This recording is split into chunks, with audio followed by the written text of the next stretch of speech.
Let me ask you something. When was the last time you were completely alone? No distractions, no phone in your hand, no music playing, no TV running in the background, and you actually sat with yourself. Take a moment and think about it, because I've noticed something interesting. Most people will do almost anything to avoid being alone with their own thoughts. They'll spend hours scrolling through content they don't even care about. They'll call people they don't really enjoy talking to. They'll turn on a show they're not even watching just to fill the silence. And why? Because for many people, silence feels uncomfortable. It feels like something is missing. It feels like something is wrong. But have you ever stopped to ask yourself why? The truth is, we've been conditioned to believe that being alone is a problem. From childhood, we're taught, through school, culture, social expectations, and countless movies, that happiness means always being surrounded by people. We're told that if you're alone, you've somehow failed. That solitude is what happens when you couldn't find your place, your crowd, your relationship. So if you're eating alone at a restaurant, spending a Friday night by yourself, or sitting quietly in your apartment, society subtly tells you that you're somehow less than everyone else. But that's one of the biggest and most damaging lies we've ever accepted. Today, I want to challenge that idea. Because when you look through history, philosophy, and the lives of some of the world's most remarkable people, a different truth emerges. The strongest, freest, and most powerful individuals are often the ones who have learned to be comfortable in their own company. Not lonely, not isolated, not disconnected, just comfortably and intentionally alone. They choose solitude not because they have no options, but because they understand its value. And that ability is not a weakness. It's one of the rarest forms of strength a person can develop. By the time we're done, I hope you'll see solitude differently. You'll start protecting it the same way you protect your time, your energy, and your money. Because in many ways, it's even more valuable than all three. Now let's talk about something people rarely discuss. The reality is that society doesn't just encourage constant connection, it depends on it. In many cases, entire industries profit from your discomfort with being alone. Think about your phone for a moment. Every app you use has been carefully designed by teams of highly skilled psychologists, engineers, and behavioral scientists. Their goal isn't simply to provide a service, it's to keep your attention. The moment you feel bored, restless, or slightly uncomfortable, they want you to open the app. You scroll, you compare, you react, you consume. And every second you spend doing that generates value for someone else. Your inability to sit with discomfort has become part of a business model. Behavioral scientists even have a name for part of this process: the social validation feedback loop. It's similar to what keeps gamblers pulling the lever on a slot machine. Sometimes you get a reward, a like, a comment, a notification. Sometimes you don't. That unpredictability keeps you coming back, hoping for the next hit of approval. And over time, many people discover that they're not actually addicted to their phones. They're addicted to the feeling of being seen, noticed, and validated. But here's the uncomfortable part. This didn't begin with social media. It started long before smartphones existed. It began in childhood, when you raised your hand in class and waited for the teacher's approval. When you wore certain clothes, hoping your peers would accept you. When you changed the way you spoke, laughed, or behaved to fit into a group because belonging felt safer than standing alone. Little by little, many of us learn to measure our worth through the eyes of other people. And when your sense of value depends entirely on external approval, your freedom becomes limited. Because anyone who controls your approval controls your behavior. That's not meant to be harsh, it's meant to be liberating. Because once you recognize this pattern, you can begin to break free from it. The great Stoic philosophers understood this deeply. Think of figures like Epictetus, Marcus Aurelius, and Seneca. They lived in ancient Rome, a world driven by status, politics, power, and public opinion. In many situations, who supported you, who feared you, and who admired you could determine your future. Yet despite living in such a socially intense environment, they all arrived at a remarkably similar conclusion. The deepest form of freedom comes from within. Stoicism teaches patience. It's the freedom that exists when you're comfortable with yourself, even in silence, even in solitude, even when no one is watching. Epictetus understood this better than most. He was born into slavery. He owned nothing. He had no status, no political power, and very few rights. Yet he believed that true freedom had nothing to do with external circumstances. He famously argued that a person who cannot govern their own mind is never truly free, regardless of how much power or wealth they possess. What he did have was control over his thoughts, and instead of seeking constant approval from the world around him, he spent years cultivating wisdom through reflection, discipline, and solitude. That inner work transformed him from a slave into one of the most influential thinkers in human history. His life serves as a powerful reminder. The ability to be alone without feeling empty is not a sign of weakness, it's a sign of self-mastery. And in a world that constantly competes for your attention, that kind of self-mastery may be one of the greatest advantages you can ever develop. He didn't need constant attention or a crowd around him. He had something far more valuable. He had himself, and that was enough. What's interesting is that both science and philosophy arrive at the same conclusion here, and that doesn't happen very often, so it's worth paying attention. Silence isn't empty. In fact, it's one of the most productive states your mind can experience. Researchers have found that spending time in silence can have remarkable effects on the brain. One study published in Brain Structure and Function suggested that even a couple of hours of silence each day may encourage development in the hippocampus, the area of the brain linked to memory, learning, and emotional regulation. Not music, not podcasts, not background noise, just silence. Most people assume that when things get quiet, the brain slows down, but the opposite is often true. When external distractions fade away, the brain activates what neuroscientists call the default mode network. This is the system responsible for processing experiences, organizing memories, reflecting on emotions, generating creative insights, and strengthening your sense of identity. In other words, when you're alone and quiet, your brain is doing some of its most important work. But here's the catch. That process becomes much harder when you're constantly consuming information. Every notification you check, every video you watch, every time you reach for your phone, the moment boredom appears, you're interrupting that deeper mental activity. You're replacing your own thoughts with someone else's. Think about that for a moment. When was the last time you had an idea that came entirely from you? Not from a social media post, not from a video, not from a podcast or a conversation, just a thought that emerged naturally from your own mind. That's the hidden gift of silence. It gives your mind back to you. Take the example of Nikola Tesla. Tesla was one of the most inventive minds in modern history. He was known for visualizing his inventions with such precision that he could often test and refine them entirely in his imagination before building anything physically. He spent long periods alone, deeply focused, speaking to very few people. This wasn't because he disliked people. It was because he protected his mental space. He understood that creativity needs silence the same way a flame needs oxygen. Without enough space, it can't grow. You don't need to be Tesla for that lesson to matter. The principle applies to all of us. Your best ideas, your deepest insights, your most honest reflections, and your truest desires often exist beneath layers of noise and distraction, and silence is the path that allows you to reach them. Now let me tell you about someone who possessed more power than almost anyone else in history, and still chose solitude. Marcus Aurelius. He was the emperor of Rome, commander of armies, and ruler of the most powerful empire on earth. His life was filled with responsibilities, decisions, and people demanding his attention. He had advisors, generals, family members, politicians, and an entire empire depending on him. Yet every morning, before the noise of the world could reach him, he spent time alone.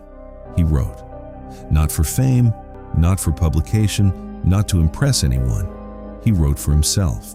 Those private reflections eventually became the book we know today as Meditations, one of the most personal and honest philosophical works ever discovered. And what makes it remarkable isn't what he wrote about. He didn't spend his pages celebrating victories or discussing political achievements. Instead, he wrote about his own flaws, his impatience, his fears, his frustrations, his struggle to do the right thing, his awareness of mortality, his effort to remain disciplined when no one was watching. Think about that. The most powerful man in the world used solitude not to escape accountability, but to deepen it. One of his most famous reflections says, "You have power over your mind, not outside events. Realize this, and you will find strength." What's powerful about those words is that they weren't written for an audience. There was no performance, no followers, no applause, just one man sitting alone, confronting himself honestly. And that's what made him exceptional. Marcus Aurelius's effectiveness as a leader was inseparable from the time he spent in solitude. The wisdom he displayed publicly was developed privately. The Stoic philosophers even practiced something called premeditatio malorum, the premeditation of difficulties. Each morning, they would quietly consider the challenges they might face that day. What could go wrong? What obstacles might appear? How might they be tested? This wasn't done to create fear or negativity. It was done to create preparedness. Because when difficulties eventually arrived, and they always did, they weren't caught off guard.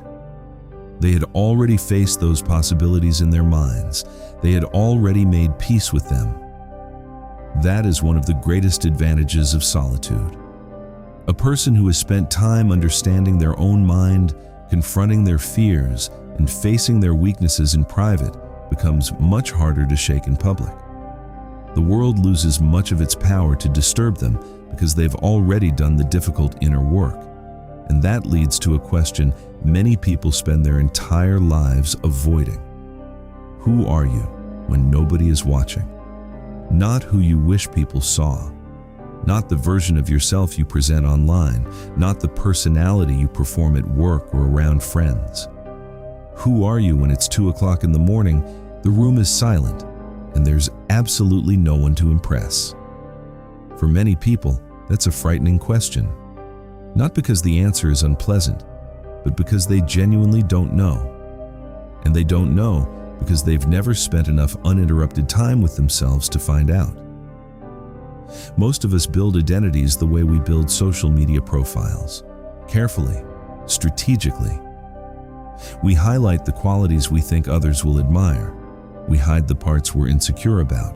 We adopt beliefs that help us fit in. We shape ourselves around acceptance. Over time, that curated version becomes so familiar that we mistake it for who we really are. And gradually, we lose touch with the person underneath it all.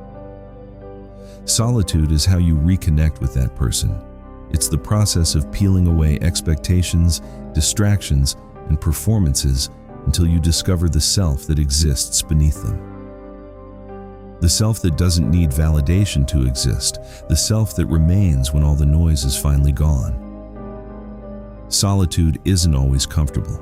In fact, it's often the opposite. Think of it like an archaeological excavation. When archaeologists search for something valuable, they don't find it on the surface. They have to dig through layers of dirt, rock, and debris before they uncover what's truly hidden beneath. The journey inward works much the same way. First, you encounter the personality you've developed for other people. Then you uncover beliefs you've adopted without questioning. Beneath that, you find emotional wounds, fears, insecurities, and patterns formed during childhood. And if you're willing to keep going, if you're patient enough to stay with yourself, you eventually reach something deeper, something untouched by other people's expectations, something that doesn't belong to your family, your culture, your friends, or society. You find yourself. The Danish philosopher Søren Kierkegaard called this the single individual, the self that exists independently of the crowd, independent of social pressure, and independent of the roles we play. He believed that becoming this authentic self was one of life's greatest challenges. But he was equally clear about something else. It couldn't be achieved in constant company.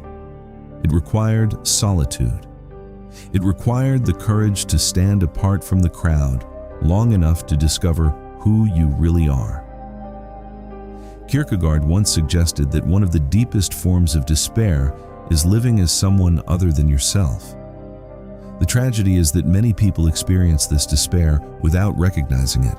Instead, they call it boredom, restlessness, anxiety, a persistent feeling that something is missing. And often, what feels missing is not another achievement, relationship, or experience. It's their connection to themselves. The very thing they're searching for is hidden beneath the noise they're using to avoid being alone. Let's talk honestly about another powerful force in human life. Approval. Approval feels good for a reason. When someone compliments you, validates you, or reacts positively to something you've done, your brain releases dopamine, a chemical associated with reward and pleasure. It's part of the same reward system involved in activities like eating sugar, gambling, and many other highly reinforcing experiences. That's why approval can become so addictive. You aren't weak for wanting it. Your brain is literally designed to reward it. But that also means freedom from approval isn't simply about willpower. It's about retraining yourself. And the only way to do that is through repeated experiences of being okay without constant validation. What does that look like? It means making a meaningful decision without announcing it to the world, not posting about it, not collecting opinions, not seeking reassurance from 10 different people, just making the decision based on your own judgment, then living with the consequences, whatever they may be. For many people, that's terrifying. Because what if they're wrong? What if they fail? What if they make a mistake? But that's exactly where growth happens. Because when you make your own decisions, experience the results, reflect honestly, and learn from the outcome, you develop something incredibly valuable. Wisdom. And wisdom gained through direct experience belongs to you in a way borrowed advice never can. No one can hand you self-knowledge. You have to earn it. The philosopher Friedrich Nietzsche understood this deeply. He wrote that individuals have always struggled against being overwhelmed by the crowd. Following your own path can be lonely. It can be uncomfortable. Sometimes it can even be frightening. But the reward is something priceless: ownership of your own life. Think about that phrase for a moment. Owning yourself. How much of your life truly belongs to you? How many of your beliefs are genuinely yours? How many of your goals originated from your own desires rather than someone else's expectations? How many fears are actually yours, and how many were inherited from the people around you? Solitude acts like an audit of your inner world. It invites you to examine every belief, every habit, every identity you've built, and ask a simple question: did I choose this, or did I inherit it? Whatever survives that examination becomes the foundation of your authentic self. And an authentic self doesn't depend on external approval because it wasn't created by external approval. This is something the Stoic philosophers understood well. People often imagine Stoics as isolated monks or hermits disconnected from society. But that's not who they were. Marcus Aurelius was an emperor. Seneca was a statesman, writer, and advisor. Epictetus taught students and actively engaged with the world. They weren't running away from life. They were participating in it fully. The difference was that they carried an inner refuge with them, a quiet place within themselves that no outside circumstance could invade. Seneca described this as the practice of returning inward. He advised his friend Lucilius to retreat into himself whenever possible, not to abandon the world, but to remain connected to his own center while living within it. The Stoics believed that much of human suffering comes not from events themselves, but from the judgments we attach to those events. And poor judgments often arise when our minds are completely shaped by outside influences. Someone who has never spent time alone with their thoughts lacks an internal compass. They don't know what they truly believe because they've never paused long enough to discover it. The Stoics valued what they called clear perception, the ability to see reality as it is rather than through the lens of fear, emotion, or social pressure. But clear perception requires quiet. It requires distance from the noise. It requires the willingness to step back and look at life with your own eyes. Epictetus taught his students a simple but powerful exercise. Whenever they felt overwhelmed, confused, or emotionally triggered, he encouraged them to pause and ask themselves, what is actually happening? What story am I telling myself about what's happening? And are those two things the same? Those questions create space between reality and reaction. But that space can only exist in a mind trained by stillness, a mind comfortable with reflection, a mind that doesn't immediately react to every external stimulus. And perhaps that's the greatest lesson solitude has to offer. The strength you build alone is the one form of strength that remains with you everywhere. A reputation can disappear overnight. Status can vanish. Relationships can change. Even physical abilities eventually fade. But a person who truly knows themselves, who has examined their beliefs, tested their values, and strengthened their character in private, possesses something far more durable. They possess an inner stability that no external circumstance can take away. And to show you what that looks like in real life, let me tell you a story. Not about an emperor, not about a philosopher, just an ordinary young man. In 2011, a 23-year-old university student named James was studying finance in London. From the outside, his life looked ideal. He was well-liked. He had good friends. He was following a respected career path. The plan seemed simple. Graduate, join a financial firm, build a successful career. His parents were proud. His friends were pursuing similar goals. Everything appeared to be falling into place. And yet, beneath the surface, something didn't feel right. From the outside, James looked like he had everything figured out. He smiled at the right moments. He showed up to parties. He sat through lectures, nodded along, and followed the path everyone expected him to follow. But inside, something felt off. There was a quiet voice he kept trying to ignore, a voice that kept asking the same uncomfortable question. Is this really your life? Or are you living someone else's version of it? He couldn't explain that feeling to anyone. In fact, most people would never have guessed he was struggling at all. Then one summer, everything changed. The internship he had been counting on fell through. His friends scattered to different places for the break. His relationship ended.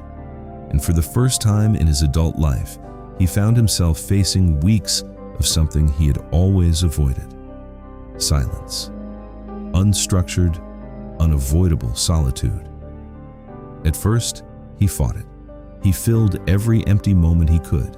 He searched for distractions. He looked for plans. He reached for noise. Being alone had never been his strength.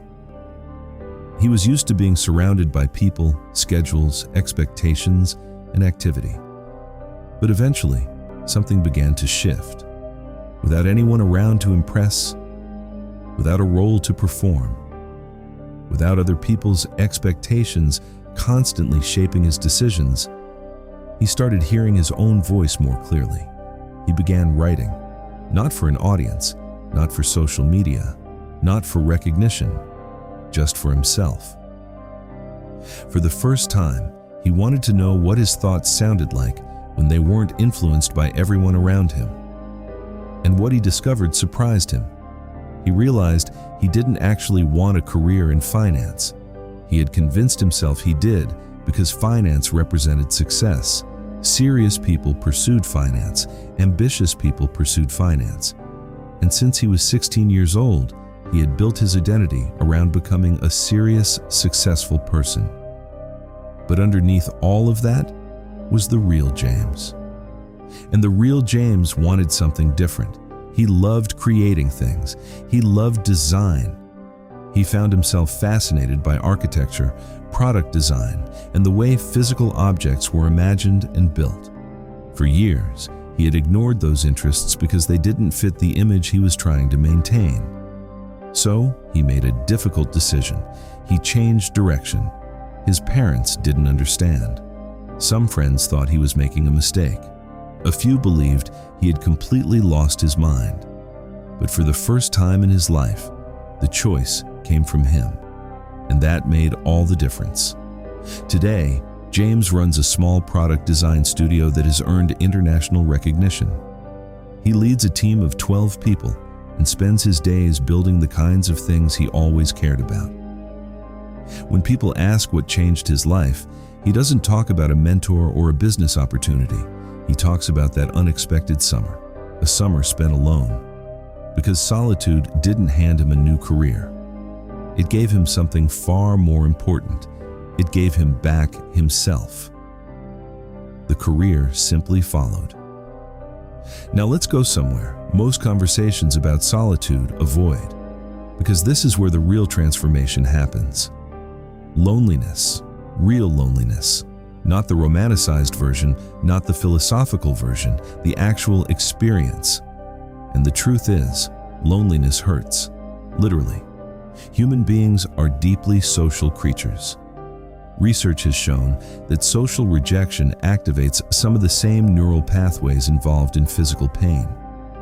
Your brain often responds to emotional exclusion in ways that are surprisingly similar to how it responds to a physical injury. So when I talk about embracing solitude, I'm not dismissing the pain of loneliness. I'm making an important distinction. Loneliness and solitude are not the same thing. They may look similar from the outside because both involve being alone. But psychologically, they are worlds apart. Loneliness is the feeling of being disconnected from others when you desperately wish you weren't. Solitude is the choice to spend time with yourself and find peace there. Loneliness says, I'm alone and I don't want to be. Solitude says, I'm alone, and that's exactly where I need to be right now. The difference isn't your circumstances, the difference is your relationship with yourself. And here's a truth many people don't like hearing. A lot of people aren't lonely because they lack relationships.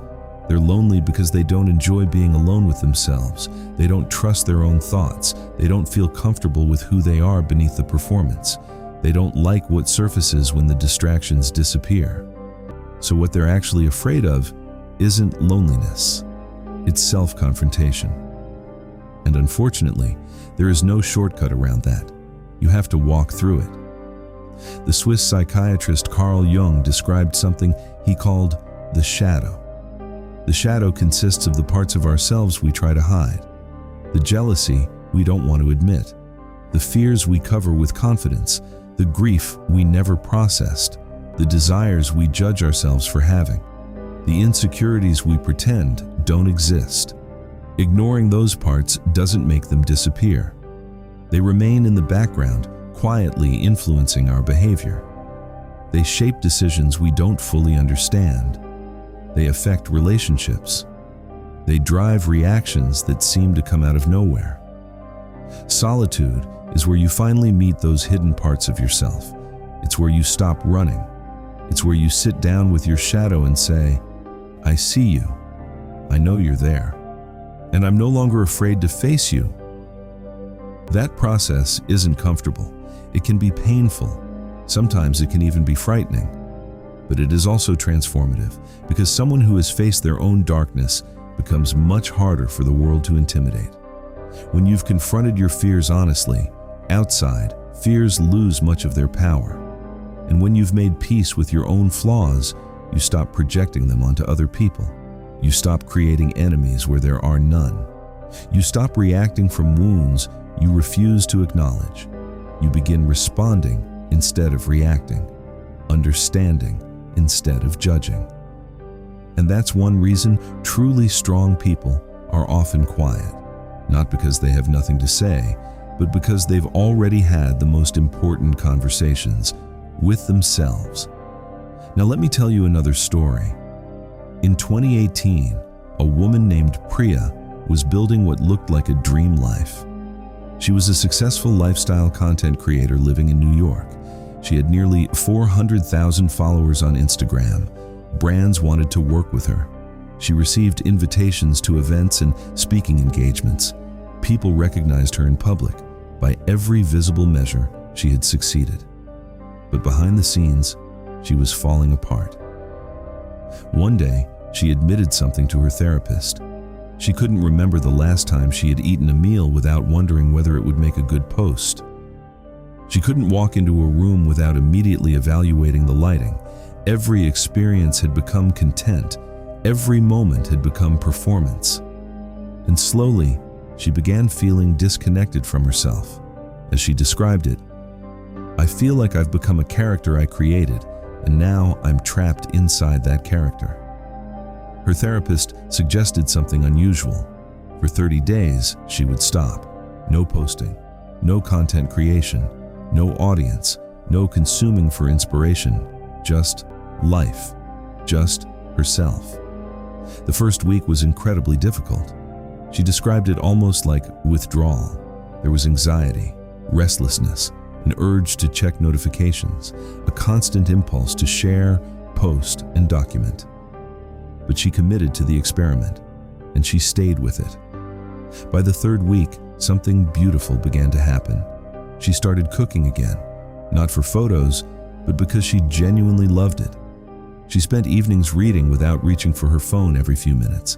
She walked through her neighborhood and actually noticed it. The buildings, the sunlight, the people, the small details she had stopped seeing years earlier. Most importantly, she began rediscovering what she personally found meaningful and beautiful, separate from what earned approval online. When she eventually returned to content creation, she approached it differently. She stopped optimizing every post for attention. She started sharing what felt honest. The result was surprising. She lost tens of thousands of followers, but the audience that remained became far more engaged.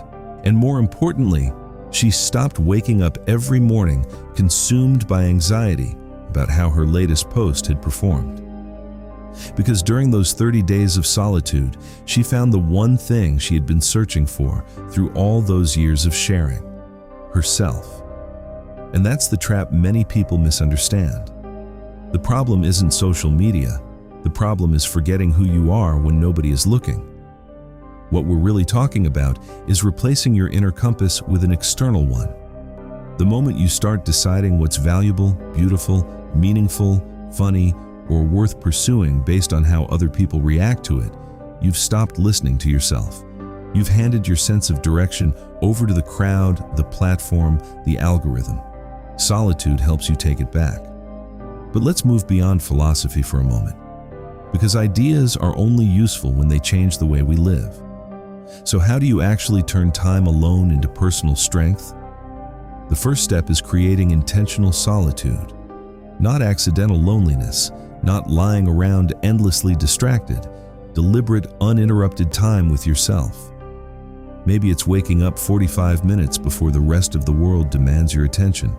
No phone, no music, no notifications, no outside input, just you. Maybe you write in a journal. Maybe you take a walk. Maybe you simply sit quietly.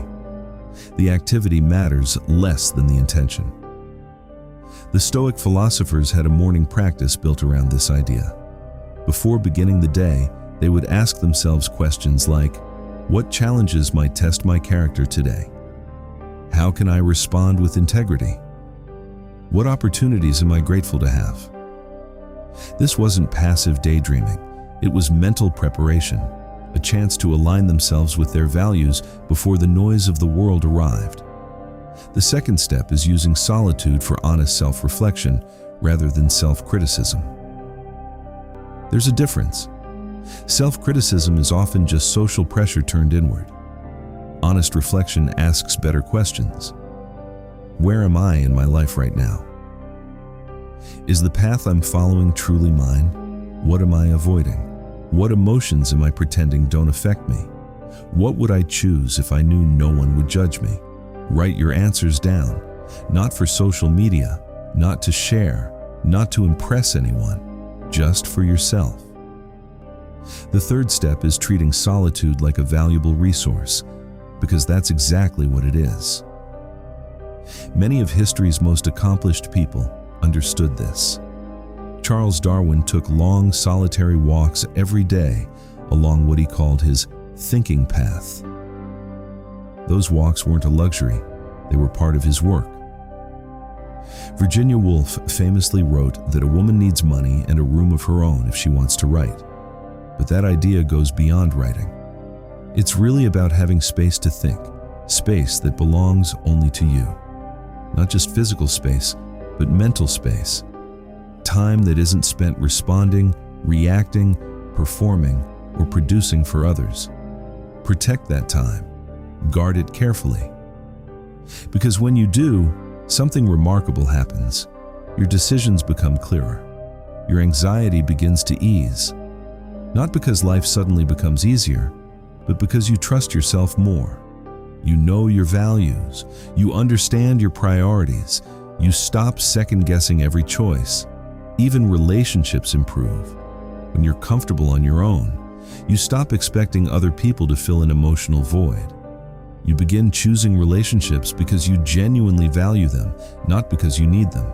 You become less reactive and more intentional. That's real personal power. Not controlling other people, controlling your own direction, becoming the author of your own life. Now, if you commit to this process, you'll notice something interesting. It happens in stages. The first stage is discomfort. Whenever you sit alone without reaching for stimulation, without checking your phone, without seeking validation, your mind often resists. It feels restless, anxious. It tells you that you're missing something important. It whispers that something is wrong. But what you're experiencing is simply the discomfort of breaking old habits. For years, you've trained yourself to seek distraction and approval. Now, you're learning how to function without them. That adjustment period is real. It's uncomfortable, and it's necessary. Eventually, something changes. The turbulence begins to settle. The mental noise starts to quiet down. Thoughts that once felt scattered begin organizing themselves. The constant inner urgency fades. Your mind becomes less reactive and more stable. This is the point where you're beginning to trust yourself. And then comes the stage that changes everything. Clarity. Not dramatic, not emotional, not some lightning bolt revelation. Just a calm, steady certainty. A deeper understanding of who you are and what truly matters to you. I've spoken with people from every walk of life who intentionally embraced periods of solitude. Monks, athletes, artists, entrepreneurs, executives. And despite their different backgrounds, they often describe the same outcome. Not enlightenment, not perfection, simply a quiet sense of enoughness, a feeling that they are complete as they are. Not superior to others, not immune to life's challenges, not special. Just comfortable in themselves without needing anyone else's approval to prove their worth. That is freedom. Not freedom from responsibility, not freedom from hardship, freedom from constantly performing for acceptance. And when that freedom arrives, your relationship with the world changes. You stop pretending to connect and start connecting genuinely. You stop trying to be liked and start being authentic. You stop building a life designed to impress others and start building one that feels true to you. That's the transformation. And it always begins with the willingness to spend time alone. If you look throughout history, you'll notice a pattern. Many of the people who made a lasting impact went through significant periods of solitude, not as punishment, as preparation. Consider Nelson Mandela. He spent 27 years in prison, separated from his family, his freedom, and much of the outside world. Those years were incredibly difficult. Yet when he emerged, he wasn't consumed by bitterness. He carried a remarkable sense of clarity, resilience, and moral strength. He later reflected on courage, saying that courage is not the absence of fear, but the triumph over it. And that kind of victory often happens in the quiet places where no one is watching, where a person faces themselves honestly, where character is built, where strength is forged.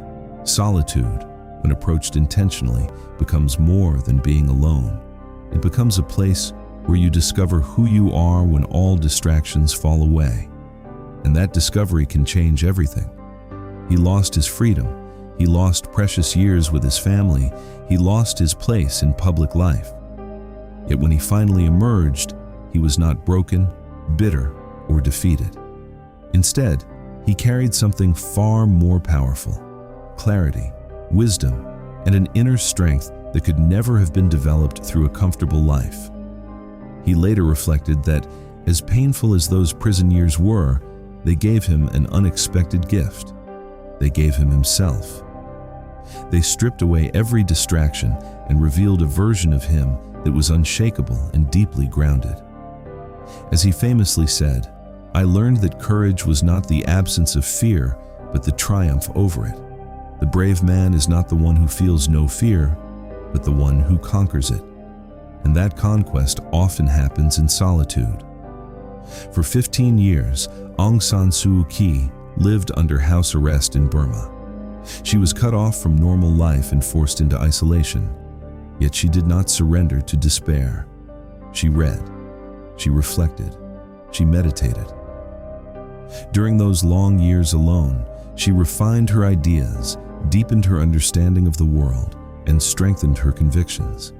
Later, she explained that although the isolation was unjust and unwanted, it provided a level of intellectual and spiritual clarity she could not have found any other way. Then consider Albert Einstein. Many people described him as socially awkward and emotionally distant. He spent countless hours alone wrestling with ideas that he refused to discuss until he had fully explored them himself. He called them thought experiments, mental journeys conducted entirely within the quiet laboratory of his own mind. The theory of special relativity was not born from committee meetings or group discussions. It emerged from a young man working alone in a Swiss patent office, armed with curiosity, silence, and a refusal to accept conventional answers. The pattern repeats itself throughout history. Across cultures, generations, and professions, the people who leave the deepest marks on the world are often those who learned how to stand alone, not because they rejected others, but because they developed a strong inner core in solitude, a self so firmly built that circumstances could never erase it. People often talk about legacy. They dream about making an impact or leaving something meaningful behind. But very few stop to ask the more important question: who is the person leaving that legacy? Is it someone whose identity depends entirely on the approval of others? Someone whose values were inherited without examination? Someone whose sense of self changes with every audience? If so, their legacy may simply be a continuation of someone else's story. The greatest gift solitude offers is authorship. It gives you the ability to become the author of your own life instead of a character in someone else's script. But authorship requires something many people never discover. It requires knowing your own voice, not the voice you use to impress people, not the polished version you present online, not the personality shaped by years of seeking validation. Your real voice, the one that quietly knows what feels right and what feels wrong, the one that recognizes beauty without needing permission, the one that becomes calm when a decision aligns with your values and restless when it doesn't. That voice speaks most clearly in silence, and if you spend enough time in solitude, you eventually arrive at a realization that seems strange at first, but gradually becomes undeniable. You were never incomplete. The approval you've chased, the validation you've craved, the sense of belonging you've searched for in rooms full of people who were searching for the same thing. None of it was filling a void, because there was no void. What was missing was familiarity with yourself. You felt incomplete because you had become disconnected from the person you truly are. The thing you were searching for was never somewhere else. It was always within you, waiting patiently beneath the noise, waiting for you to become quiet enough to hear it. Today, we've traveled through a powerful idea. We challenged the belief that being alone is a failure. We explored how that belief often benefits systems that profit from keeping people disconnected from themselves. We examined what silence does to the brain and how solitude shapes identity. We looked at Marcus Aurelius, who ruled an empire while maintaining inner stillness. We followed James, who discovered his true path only after the noise of his social life faded away. We watched Priya step away from a world of constant performance and rediscover herself through 30 days of intentional silence. We saw how the Stoics transformed solitude into a philosophy that has endured for more than 2,000 years. We learned the crucial difference between loneliness and solitude. Loneliness is pain. Solitude is power. We explored what it means to face our own shadows instead of projecting them onto others.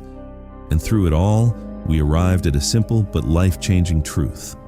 You, exactly as you are, sitting quietly with yourself, are enough. Not as a comforting idea, as a fact. Silence is not empty. It is the fullest place you may ever enter. Within it, live your genuine thoughts, your deepest desires, your authentic voice, and your true self. All of it patiently waiting for you to stop running. The world will always be noisy.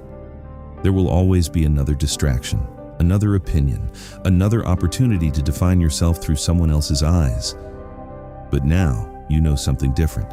A person who has truly sat with themselves in honest, uncomfortable, beautiful silence develops a strength that cannot easily be shaken. They cannot be manipulated by every opinion. They cannot be destroyed by criticism. They cannot become intoxicated by praise, because they know who they are. And throughout human history, that kind of self-knowledge has been the foundation of every meaningful legacy. So here is your invitation, not to withdraw from the world, not to reject other people, but to come home to yourself tonight, tomorrow morning. Whenever you can create a few moments of space, sit in silence, and instead of filling it, listen. Listen carefully to what has been waiting beneath the noise. You may not like everything you hear at first, that's okay. Keep listening, because beneath the fear, beneath the distractions, beneath every version of yourself created for an audience, there is something honest, strong, and uniquely yours. It has been waiting for you all along. Silence is not your enemy. It is where your greatest power lives.